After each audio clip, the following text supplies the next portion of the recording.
Good morning, and thanks for joining me for Rise in Crime, your morning caffeine hit all about crime. I'm Mama Jules, and let's get to the updates on the case out of Upper New York State involving the group of young adults who pulled into the wrong driveway and they were shot at by the homeowner. So let's rewind to April 15th of this year, when a car driven by 19-year-old Blake Walsh of Cambridge, New York, was driving with two passengers and his girlfriend, 20-year-old Kaylin Gillis. The four were looking for a party in a heavily wooded remote residential area that's about 50 miles north of Albany.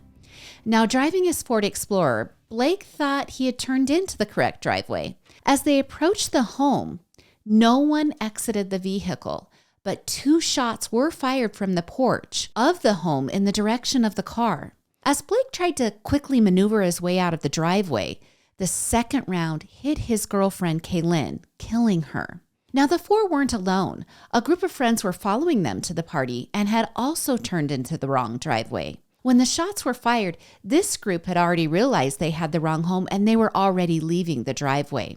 Now, this area in Upper New York, it has limited cell service.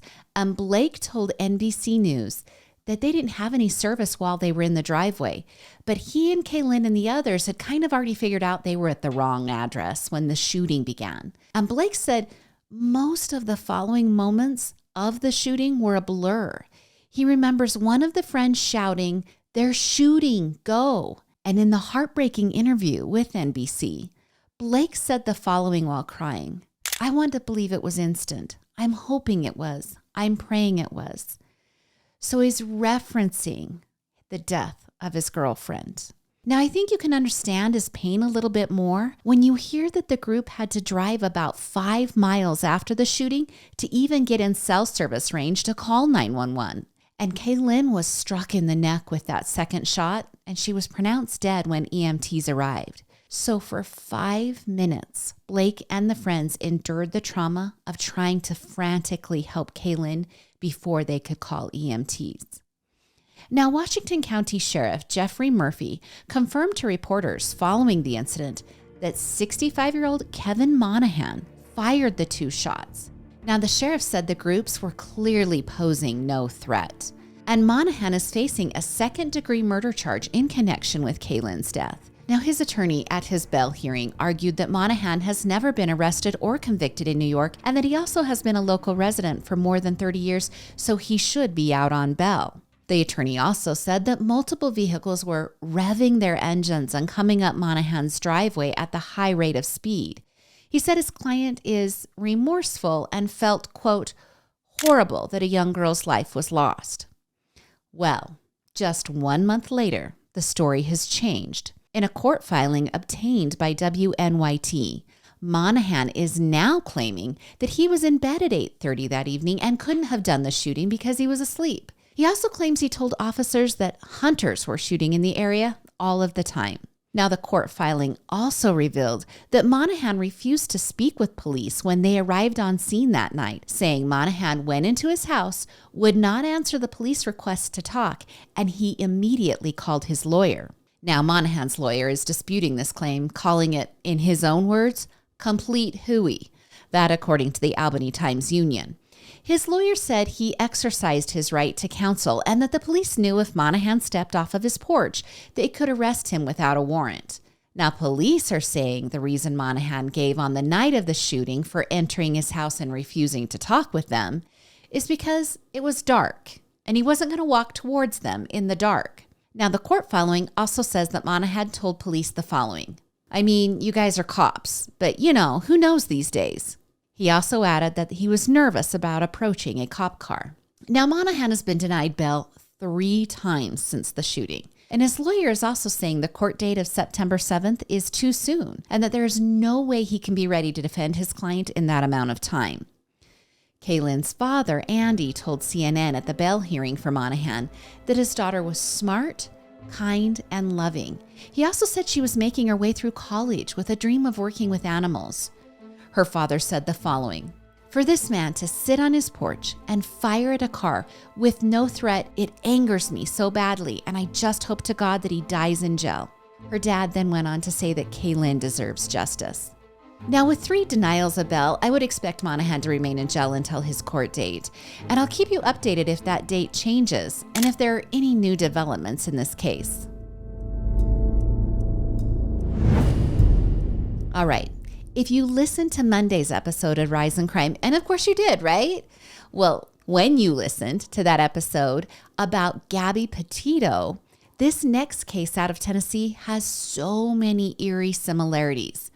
It began the first week of May when 33-year-old Nikki Alcaraz and her boyfriend Tyler Stratton embarked on a cross-country trip from Tennessee to California to visit family.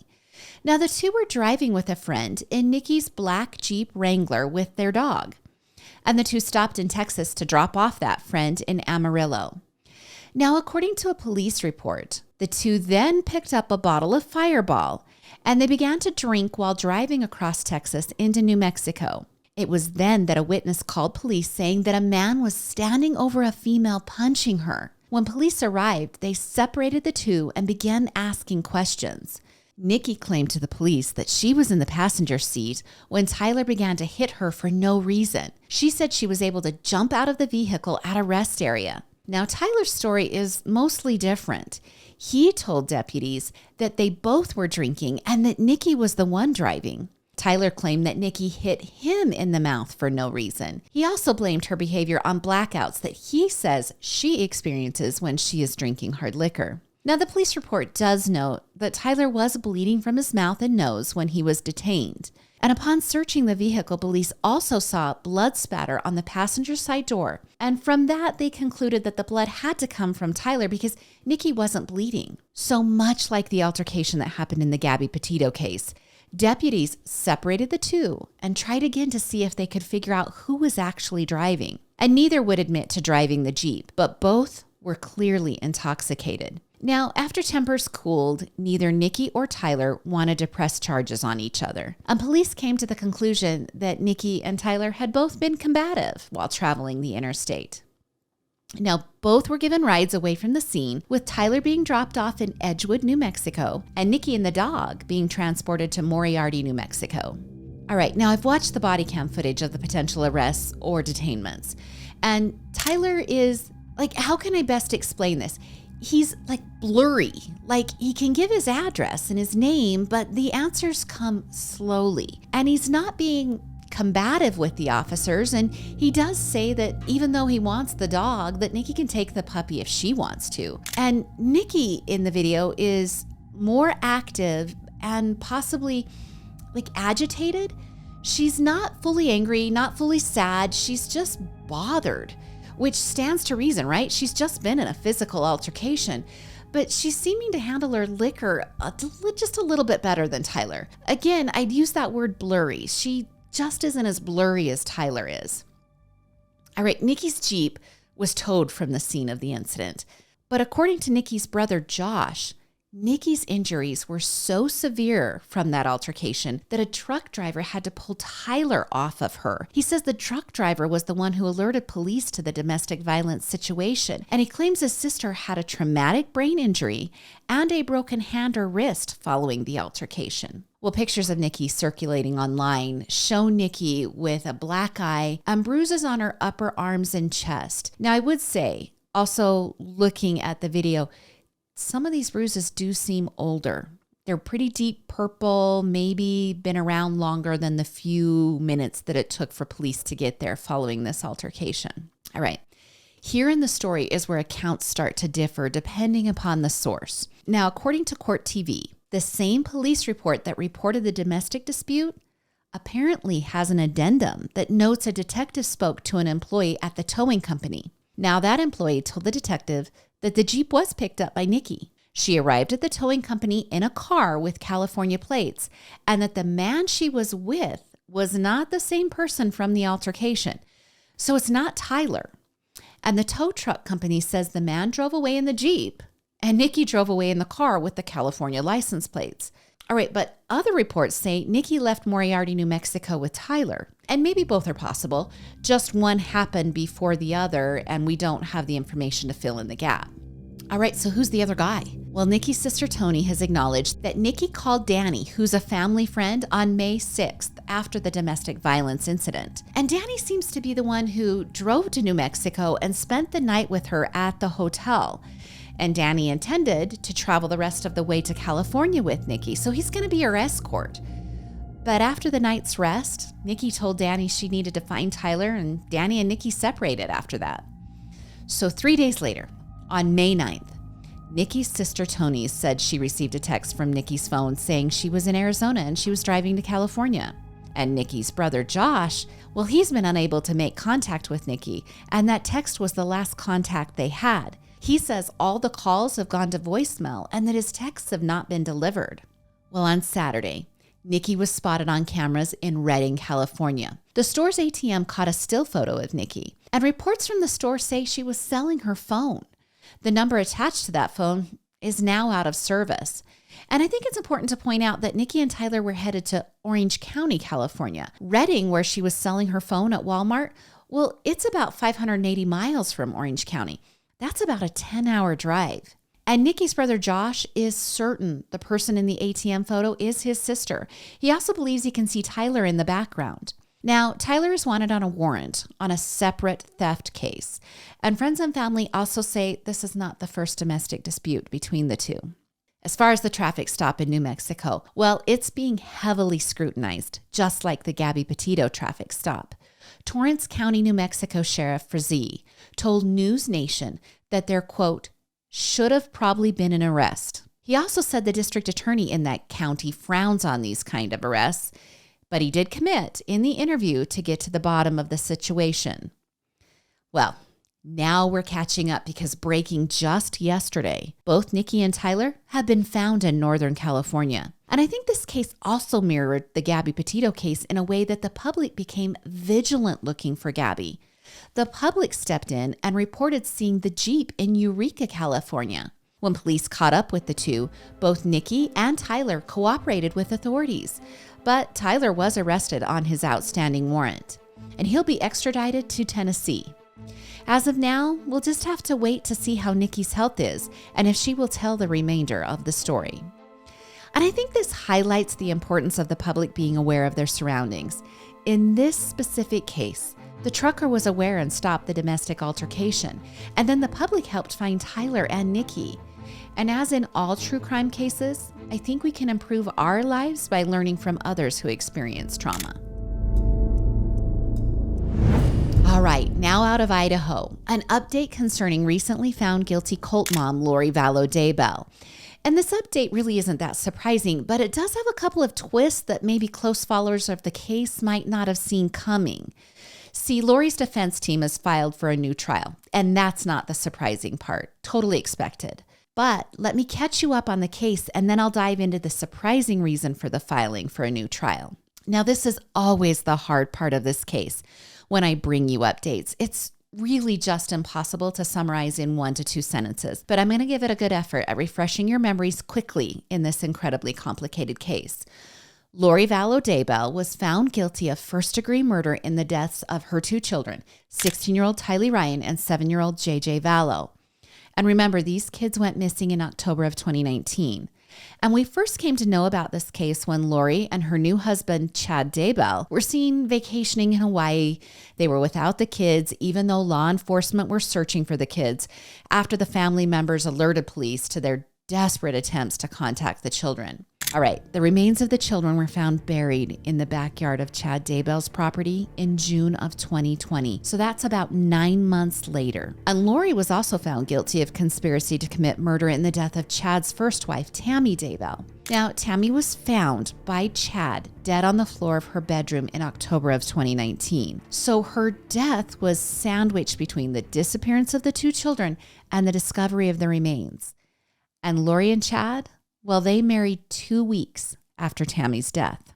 All right, that's maybe just 20% of the details from this case, but it is important that I let you in on this next detail because it's the linchpin for the call by defense attorneys for a new trial. Lori's brother, Alex, killed Lori's 4th husband, Charles Vallow, in Arizona in July of 2019. All right, I'm going to repeat that one again. Lori's brother, Alex, killed Lori's 4th husband, Charles Vallow, just 2 months before her 2 children were murdered. Now, Alex claimed he was killing Charles in self-defense when Charles showed up to Lori's home one morning. And police, well, they originally closed the case. However, after the events in Idaho unfolded, Arizona reconsidered, and they've now filed charges of conspiracy to commit murder in the death of Charles against Lori. And Alex, he can't face criminal charges because he's dead also.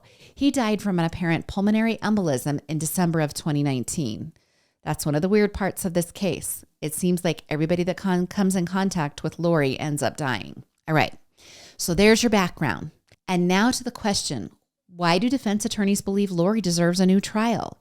Well, they believe one of the jurors knew about evidence that wasn't presented during the trial. In an interview 5 days following the conviction of Lori Daybell, a juror told a reporter that police in Arizona had some significant red flags, and that if they had followed up on those red flags, that maybe the events in Idaho would not have occurred. Okay, this juror's name is Saul Hernandez, and defense attorneys contend that Saul should not have known this information or anything about these red flags since it wasn't presented in the trial. Okay, here's how it went down.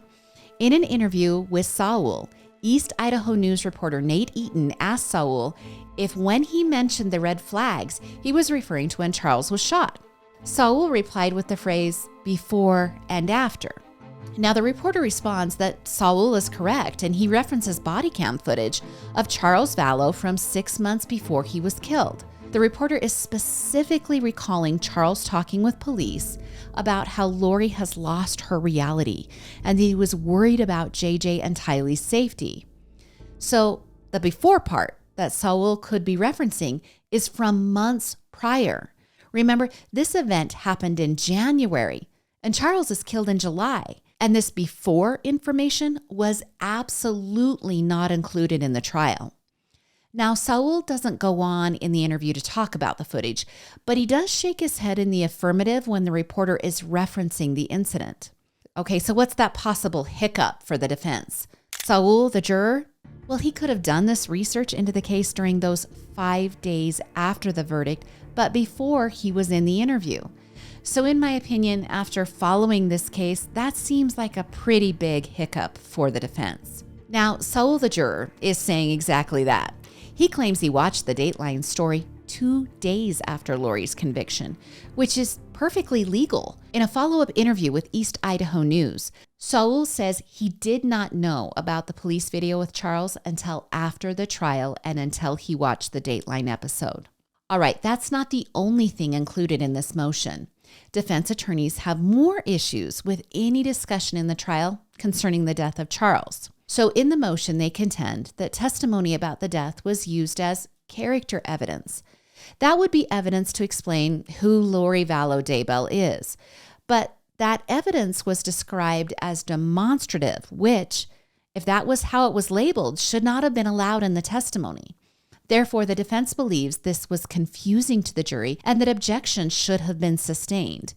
And for his part, Saul, the juror, well, he does refer to the Charles evidence as demonstrative during the first interview. But during the second interview, he says the jury was not confused at all. All right, on to the other items the defense cited in the motion for a new trial. They also believe the instructions given to the jurors were confusing. When the indictment was initially filed against Lori, the state wrote that Chad, Lori, Alex, and others conspired to kill the children and Tammy. But during the trial, the state alleged that the conspiracy was only between Lori and Alex, or Lori and Chad, or Chad and Alex, so just 2 people in the conspiracy versus 5 or more. Now, the motion claims that because the state changed the conspiracy charge midstream, it rises to being prejudicial and unlawful. Now, the final flaw, according to the motion from the defense, is that the court allowed the prosecution to amend the indictment nearly 2 years after it was filed. Now, this amendment was what some analysts called basically like a typo, and that typo needed to be clarified before the case went to the jury. So this could just be really nitpicky and not something that the defense can really rely on to overturn a trial. Now, of course, the prosecution is going to file an objection to this motion. It's not an if scenario, it's a when scenario. When will they actually file the objection? So I'll keep watch on this motion for a new trial and if it has any chance at overturning the verdict. Lori is scheduled to be sentenced for her guilty verdicts on July 31st. Well, that's your Thursday edition of Rise in Crime. If you're loving this content, please rate the podcast 5 stars, and you can follow Rise in Crime on YouTube, Instagram, and TikTok. Remember, it's Rise in Crime, just an N between the words Rise and Crime. Join me again on Monday for more morning crime news. I'm Mama Jules, and keep safe out there.